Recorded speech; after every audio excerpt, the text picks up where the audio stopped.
Selamat pagi Bapak Ibu Saudaraku yang Tuhan Yesus kasihi.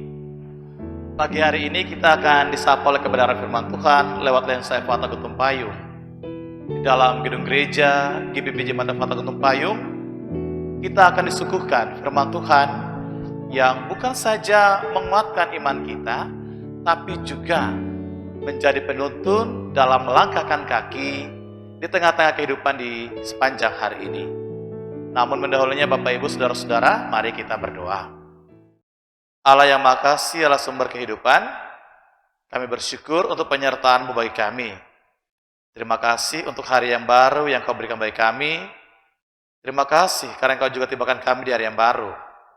Terima kasih untuk nafas hidup bahkan juga kekuatan. Sebelum kami menjalani kehidupan di sepanjang hari ini, kami datang dan melandasinya dalam kebenaran firman-Mu. Jamah hati dan pikiran kami meteraikan firman-Mu Tuhan dalam hidup ini, dan biar firman-Mu juga menuntun kami di sepanjang kehidupan hari ini. Dalam nama Yesus kami berdoa, amin. Bapak Ibu Saudaraku yang Tuhan Yesus kasihi, firman Tuhan yang kita baca dan renungkan di pagi hari ini sebelum memulai aktivitas kita terdapat dalam kitab Perjanjian Lama, yaitu kitab Imamat pada pasal yang ke-19 ayat yang ke-18 yang saya bacakan demikian. Janganlah engkau menuntut balas dan janganlah menaruh dendam terhadap orang-orang sebangsamu, melainkan kasihilah sesamamu manusia seperti dirimu sendiri. Akulah Tuhan. Bapak Ibu Saudara-saudaraku yang Tuhan Yesus kasihi, tema kita di pagi hari ini adalah kasihilah sesamamu manusia. Kehidupan di muka bumi ini ada karena kasih Allah Bapak Ibu. Saudara dan saya bisa menikmati hidup ini hingga saat ini. Itu juga karena kasih Allah bagi kita. Firman Tuhan saat ini mengatakan bahwa kasih itu jangan menuntut balas. Kasih itu jangan juga menaruh dendam. Melainkan kasih itu harus tulus. Kasih yang tulus itu harus keluar dari dalam hati kita dengan mengasihi sesama seperti kita mengasihi diri sendiri.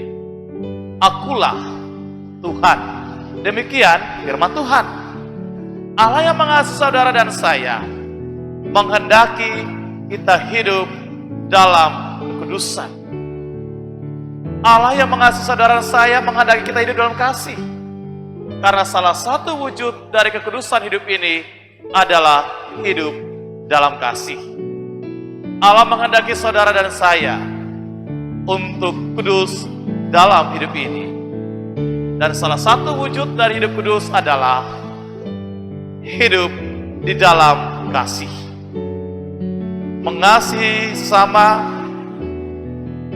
mengasihi Tuhan. Mengasihi Tuhan itu harus diwujud nyatakan dengan mengasihi sesama dalam hidup ini. Mengasihi Bapak Ibu berarti bahwa tidak ada menuntut balas. Mengasihi juga berarti bahwa kita tidak mendendam dalam hidup ini. Ketika kita mengasihi hidup ini, sebenarnya kasih itu sedang kita tuangkan di dalam hidup ini. Ketika kita mengasihi diri ini, mengasihi hidup ini, maka sebenarnya kasih itu juga sedang kita wujudkan kepada Allah. Dan kasih kepada Allah itu harus diwujudkan dalam tindakan nyata kepada sesama.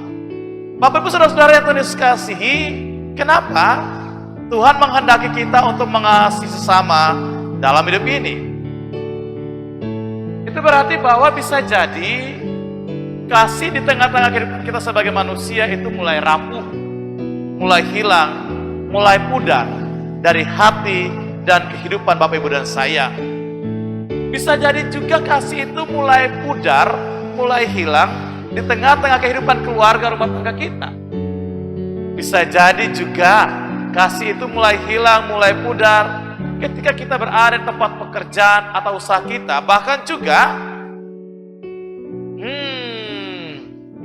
jangan-jangan Bapak Ibu, kasih itu mulai hilang dari kehidupan kita sebagai orang percaya. Jangan-jangan kasih itu juga mulai hilang dari kehidupan kita sebagai orang beriman. Bahkan, kasih itu mulai pudar dan hilang di tengah-tengah persekutuan kita sebagai gereja.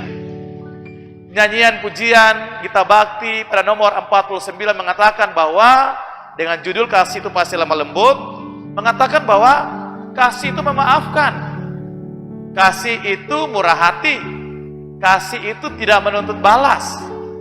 Seperti Allah mengasihi kita, Bapak Ibu Saudara-saudaraku yang Tuhan Yesus kasihi, maka sebenarnya kasih itu juga tidak menuntut balas, tidak mendendam, tetapi dia harus bisa memaafkan. Baik dalam kehidupan ini, kehidupan keluarga rumah tangga, bahkan juga di tengah-tengah pekerjaan saudara. Kita hidup Bapak Ibu karena kasih Allah. Dan kasih Allah itu harus diwujud nyatakan dalam kehidupan setiap hari. Kita hidup karena kasih Allah. Kasih Allah itu diwujud nyatakan dalam kehidupan kita melalui Yesus Kristus yang mengorbankan dirinya untuk menyelamatkan kita. Bayangkanlah Bapak Ibu, kalau saudara hidup tanpa kasih. Bayangkanlah di dalam rumah tangga saudara, rumah tangga kita itu tidak ada kasih. Bayangkanlah di tengah-tengah pekerjaan kita, usaha kita, persekutuan kita dalam gereja, lingkungan masyarakat, itu tidak ada kasih.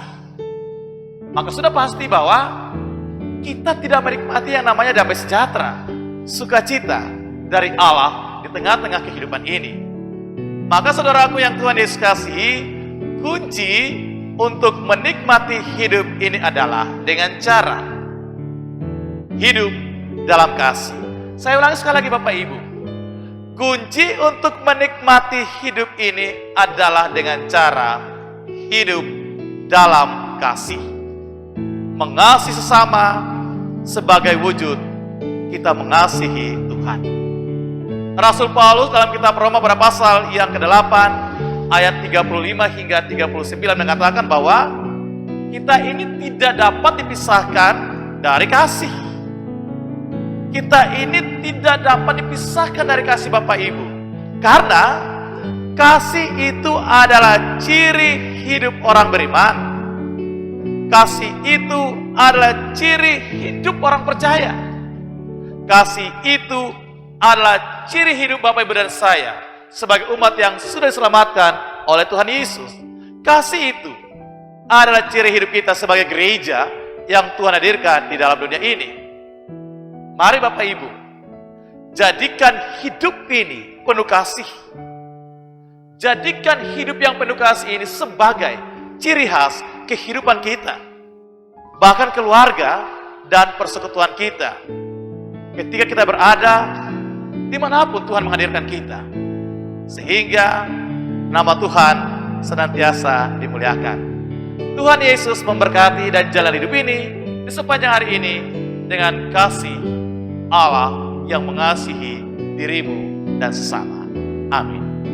Mari kita berdoa. Bapa di sorga, Bapa dalam nama Yesus, terima kasih Engkau mengajarkan kami hidup dalam kasih di tengah-tengah kehidupan ini. Kasih tidak menuntut balas, kasih juga tidak mendendam. Tapi kasih itu penuh dengan kasih.